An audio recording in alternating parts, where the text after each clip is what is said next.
अस्सलाम वालेकुम नाज़रीन, डॉक्टर दानिश रियल फोकस के साथ हाजिर है। आज बड़ी डेवलपमेंट एक और हो गई और वो डेवलपमेंट है कि पार्लियामेंट ने जो 3 रुकनी बेंच का मुतनाज़ा फ़ैसला था काबीना के बाद, हुकूमत के बाद, अब पार्लियामेंट ने उसको मुस्तरद कर दिया। पार्लियामेंट का अगर मुस्तरद करना बड़ी बात है, क्योंकि पार्लियामेंट ने जो मुस्तरद किया है इस फ़ैसले को, उसमें उन्होंने कहा है कि ये फ़ैसला पाकिस्तान में जमहूरियत और आइनी इदारों में तक़सीम, तफरीक़ और बहरान का सबब है। और इस सिलसिले में उन्होंने वाज़ेह तौर पर हुकूमत को और वज़ीर आज़म को पाबंद किया है कि आप इस फ़ैसले को नहीं मानेंगे। गोया अब वज़ीर आज़म पाबंद है, क्योंकि इस रिस्पेक्टेबल फोरम का वो भी हिस्सा है, यानी वो कायदे ऐवान है पार्लियामेंट के, और काबीना के अरकान भी पार्लियामेंट के बेशतर जो हैं वो इसका हिस्सा हैं। तो चुनांचे अब पार्लियामेंट ने वाज़ेह तौर पर 3 चीज़ें जो हैं, बहुत सारी बातें कही हैं लेकिन 3 चीज़ों को मैं यहाँ सामने लाऊंगा। एक तो ये कि उन्होंने ख़ुद इस फैसले को मुस्तरद किया और कहा कि ये फ़ैसला गैर आइनी है, अक़लियती है और अनकॉन्स्टिट्यूशनल फ़ैसला है, इसलिए इसे रद्द किया जाता है। और वजूहात भी मैंने चंद बातें बता दी कि इस वजह से। दूसरा, उन्होंने वज़ीर आज़म को, काबीना को पाबंद किया है कि आप इस फ़ैसले को किसी भी सूरत में नहीं मानेंगे, बल्कि इसके ऊपर कानूनी कार्रवाई करें। तीसरा इम्पॉर्टेंट, उन्होंने पार्लियामेंट ने यह भी डिसाइड कर दिया है कि अगर इलेक्शन होंगे तो उसको चारों सूबों और मरकज़ के एक साथ होंगे, यानी जो 8 अक्टूबर को ऐलान किया है। गोया 3 रुकनी बेंच के फैसले को टोटली पार्लियामेंट ने उठा के फेंक दिया। अब इस वक्त ये बड़ा बेहतरीन काम किया है शहबाज शरीफ ने। शहबाज शरीफ ने एक तरफ तो हुकूमत की तरफ से और काबीना की तरफ से इस फैसले को मुस्तरद किया। जब काबीना को इन्वॉल्व किया तो इसका मतलब है 85 अरकान है। एक वज़ीर आज़म ने ऐलान नहीं किया, पूरी फेडरल गवर्नमेंट ने किया। तो मसलन आप तौहीन अदालत करेंगे तो वज़ीर आज़म के साथ साथ 85 अरकान की तरफ भी जाएंगे। और अब शहबाज शरीफ ने एक और बड़ा बेहतरीन काम किया कि ये करारदाद पार्लियामेंट ले आए, क्योंकि उससे पहले इन्होंने इत्तेहादी जमातों की मीटिंग की। उस इत्तेहादी जमातों की मीटिंग में बाज़ाब्ता जो लोग दूसरे इत्तेहादी थे वो वज़ीर आज़म से भी ज़्यादा ज़ोरदार तरीके से कह रहे थे कि इस फैसले को आपने नहीं मानना है। चुनांचे वज़ीर आज़म ने कहा कि ठीक है, ये एक सियासी प्लेटफॉर्म है, क्यों ना हम इसको पार्लियामानी प्लेटफॉर्म बनाएं या पार्लियामेंट में ले जाएं।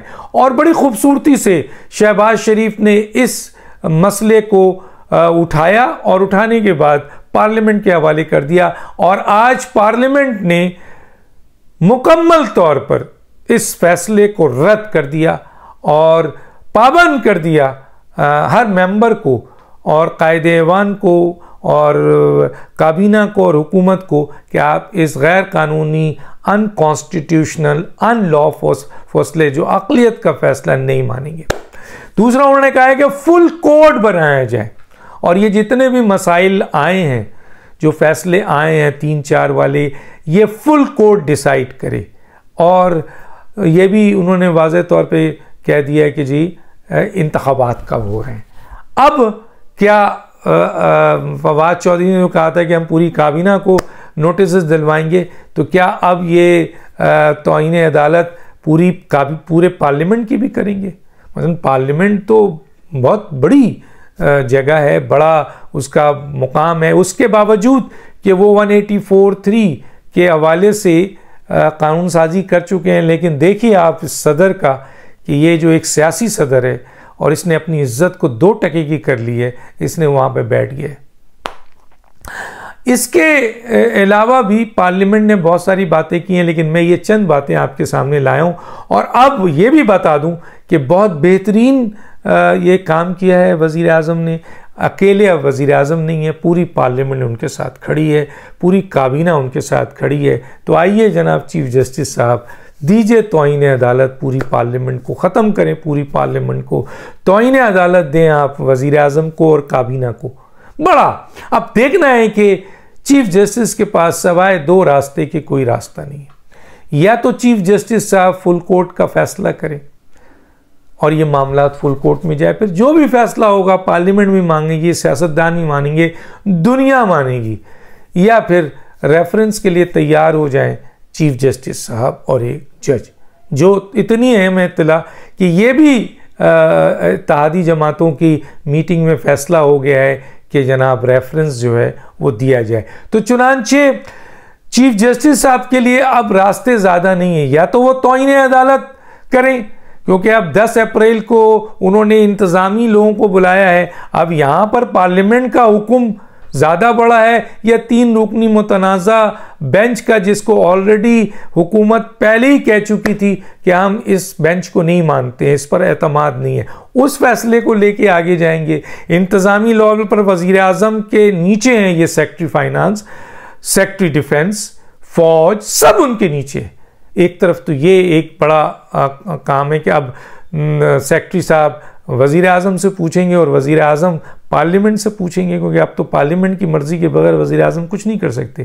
तो ये बहुत बड़ा, बहुत खूबसूरत गेम खेला है। अब सवाल ये है कि कल नेशनल सिक्योरिटी काउंसिल्स की एक मीटिंग हो रही है। इससे पहले वज़ीर आज़म की आर्मी चीफ और DGI के दरमियान बहुत अहम मुलाकात हुई, और उस मुलाकात में मुल्क की सिक्योरिटी और दूसरे मैटर्स जो पाकिस्तान की कौमी सलामती के लिहाज से और मौजूदा सूरत हाल के लिहाज से उसको डिस्कस हुआ, और इस नतीजे पे पहुँचे कि ये सारे मामलात को नेशनल सिक्योरिटी, जहाँ फ़ौज के अस्करी क़यादत सारी होगी और जहाँ सिविलियन क़यादत सारी होगी, माजी में भी इमरान खान हो या कोई और हो, वो फ़ैसले नेशनल सिक्योरिटी से होते थे। तो ये अहम तरीन फ़ैसले के लिए नेशनल सिक्योरिटी के भी जो है वो इजलास बुला लिया गया है। अब नेशनल सिक्योरिटी का एलामिया भी बहुत अहम होगा।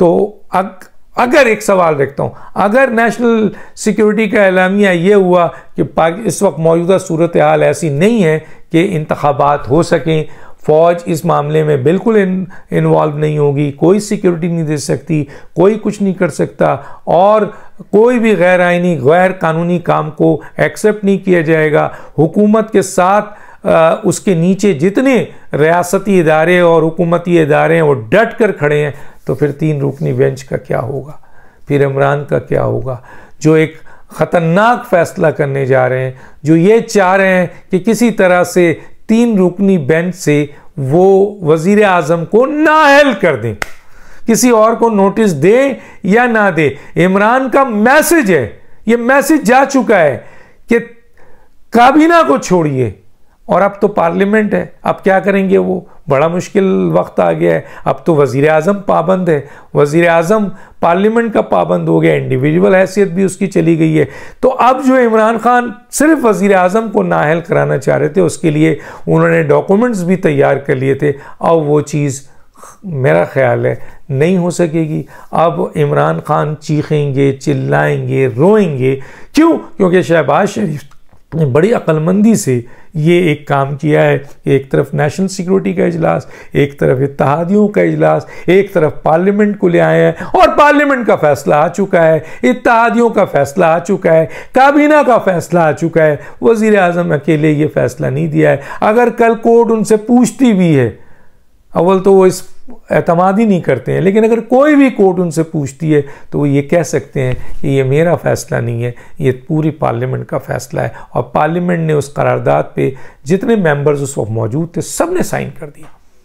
फवाद चौधरी कह रहे हैं 40-42 लोगों ने, भैया जितने थे साइन कर दिया, बाकी से घर से ला के साइन करा दें। ज़रूरी नहीं कि ये किसी को इमरजेंसी कॉल की थी, जितने हवाले थे वो हो गया।